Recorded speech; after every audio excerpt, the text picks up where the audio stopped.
Return to Tatooine program has been so incredible to design for.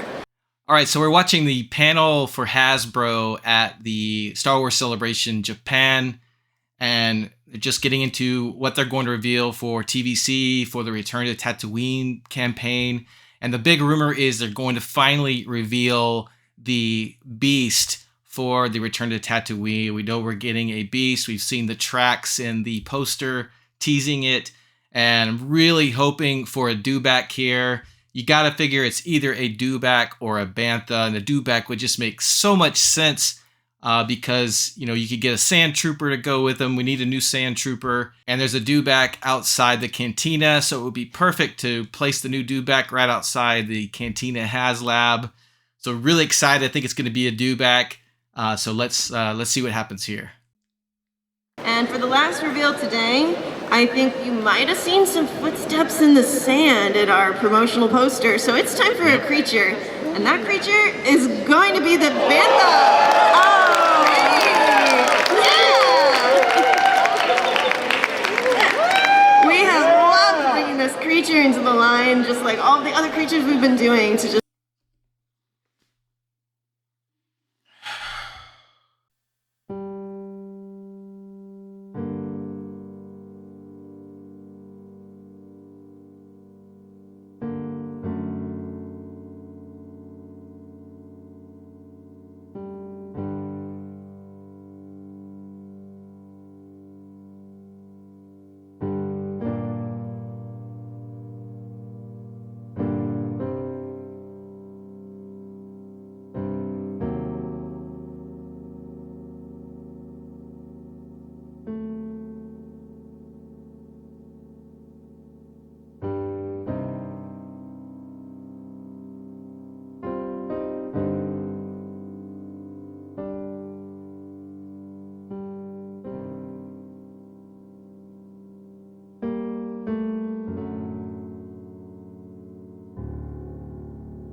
Welcome back to the channel. This is episode 115 of Brett on Fett, and Star Wars Celebration Japan 2025 is well underway, and Hasbro had their big panel of reveals for the Vintage Collection as well as the Black Series, and I wanted to give you guys my quick thoughts on those reveals, plus my thoughts on the selection of the Bantha for the Vintage Collection Beast over the Dewback. So we'll get into that a little bit, but let's take a look at all of the reveals from Hasbro's panel.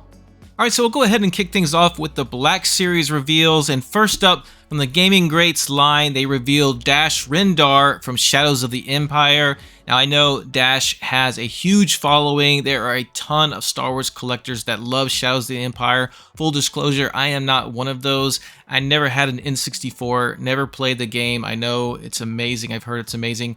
And so I just don't have that excitement for these Shadows of the Empire characters like a lot of people do. But I am very happy for those fans because I know they're very passionate. I hear a lot of people asking for Dash. He came up in the TVC March Madness as well. And so I know a lot of those fans are going to want to see him in TVC. And he actually looks pretty awesome. It's a pretty good sculpt. I like his head sculpt. I like the outfit he has. Those kind of puffy shoulder pad things that come over his shoulders. Very cool looking. So I think they did a great job in this figure. I'm sure a lot of the Shadows of the Empire fans are going to be very happy. Next up, they revealed a New Hope version of Chewbacca.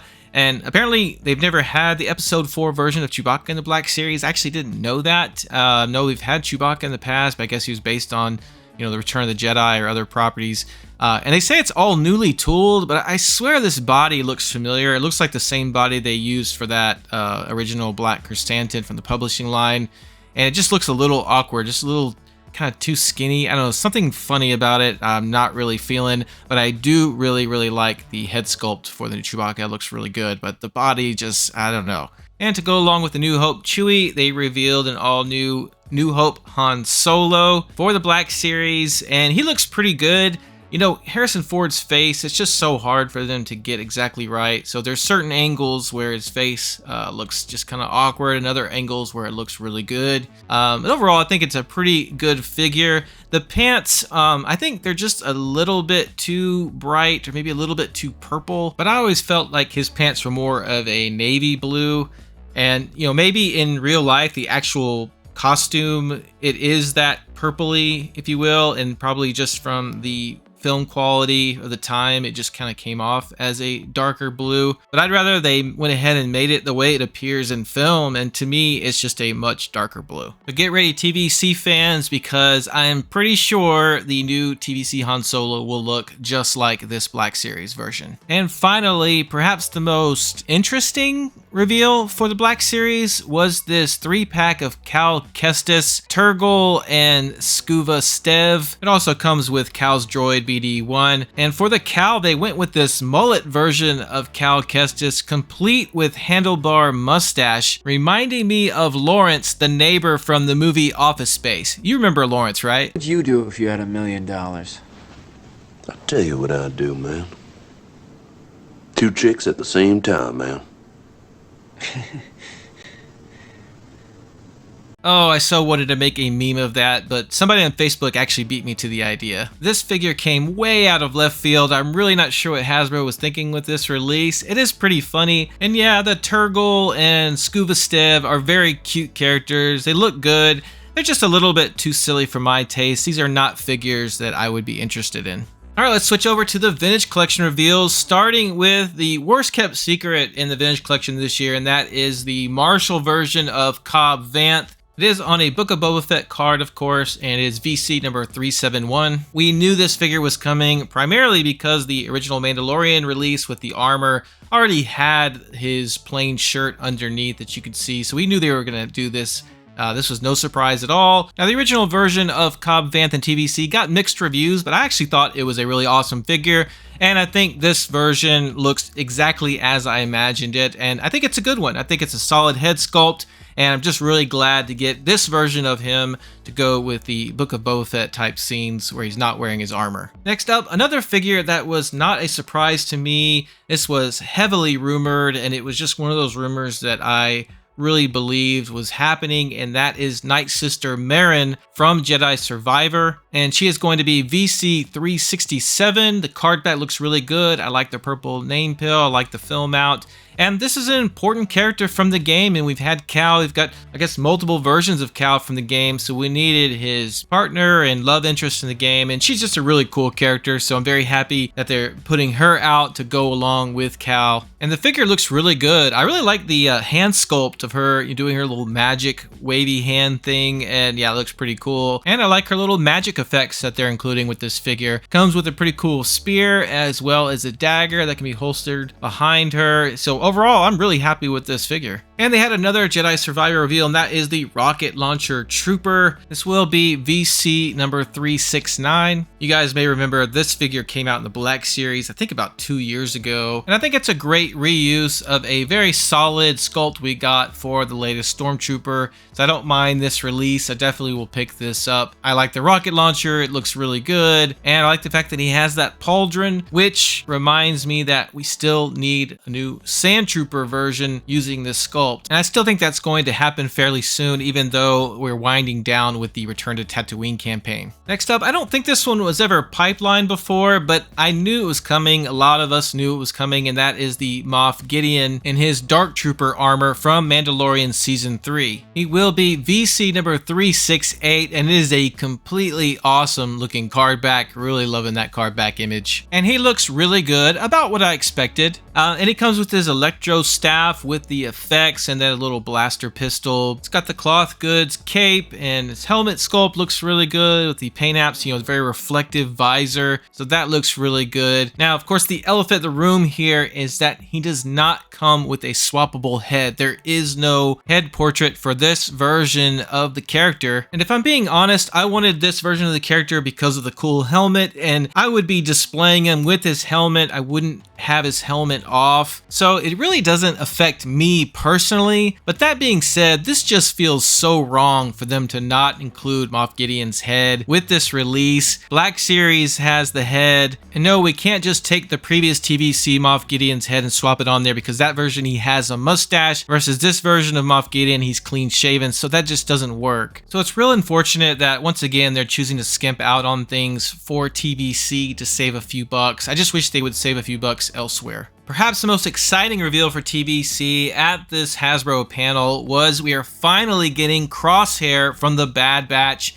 It has taken way too long to get Crosshair, but I am very excited that they went with Crosshair as the next one because he is my favorite character from the Bad Batch. He is VC number 370, and it's a fantastic looking card back that will go very well with hunters. And this figure looks to be fantastic. I am loving the head sculpt. The portrait of Crosshair looks great with that signature Crosshair tattoo over his eye. His helmet looks great. It is a swappable helmet. It's not removable, so you know the scale is going to work, because I think Hunter's helmet was a tad bit too big, so I'm kind of glad they went in this direction for Crosshair. Loving his sniper rifle that breaks into halves. You can store it in his backpack. The backpack mold looks good. I like the pauldrons. I really like everything about this figure. It really matches the excellence of the Hunter figure. Another fantastic figure that's just been sitting in my box so because he had no one to play with. So good to have Crosshair join the fun. Now let's just really hope they don't take this long to give us Tech and Wrecker. And last but not least, Hasbro finally revealed the beast we've been waiting for the Return to Tatooine campaign. We just didn't know which beast it was going to be. And as you saw at the beginning of my video, it was the Bantha. Now, I had predicted it was going to be the Dewback, and that was mainly because I thought a Dewback would go better with the cantina, since in the film, the Dewback is actually parked outside of the cantina. Whereas I don't think the Banthas ever come inside Mos Eisley. They're always on the outskirts with the tribes, and so I just thought it made more sense to have a Dewback, and I really like the Dewback with the Sand Troopers, and still I'm still holding out hope we're going to get a Sand Trooper, so I thought it would make sense that they would release that and a Dewback to go together. And as you saw in the beginning of my video, I'm really not happy with the last Dewback we have in 3 3/4 scale, which is from the Legacy Collection around 2009. It just does not look anything like the Dewback to me. It just looks like a dinosaur. And so I'm actually thinking about going ahead and getting the old Power of the Force 2 Dewback, which actually looks way more screen accurate, even though it is outdated. So those are the reasons I was really pulling for an all-new Dewback, but alas, it's not going to happen, at least not anytime soon, because we know we're not going to give us a Bantha and a Dewback in the same year. Now, that all being said, at the beginning of my video, that was, of course, just me being silly, and I am nowhere near that disappointed that we're getting a Bantha. I think this is completely awesome that we're getting a Bantha, and they did a fantastic job with this. The box itself looks amazing.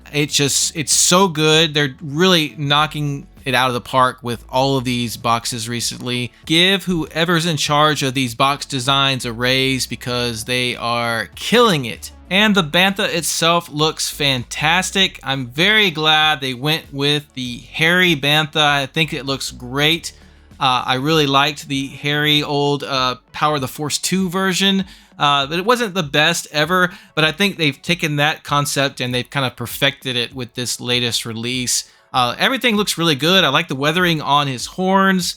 The sculpt of the Bantha under the hair, I've seen enough of it to know that it looks really good. He's got some really cool, kind of gruesome looking teeth, by the way, because his mouth does open up. The saddle, everything on there looks really good. So overall, very happy with this Bantha. I think it's going to be a great one. I did order it already. And with this new Bantha, we are getting an exclusive pack in Tusken Raider. And he will have barbell hips, which is absolutely necessary for him to be able to ride that Bantha like, well, a Bantha. The figure itself is VC number 380. It's a pretty cool card back. I really like the film out where you're staring straight at the Bantha's face and you see the Tusken riding there on top. So pretty cool one. I will probably leave this figure carded and not buy 2 Banthas because, believe it or not, I'd actually forgotten this, but the Tuskens that came with that 4-pack do have barbell hips, and so you don't have to have this particular Tusken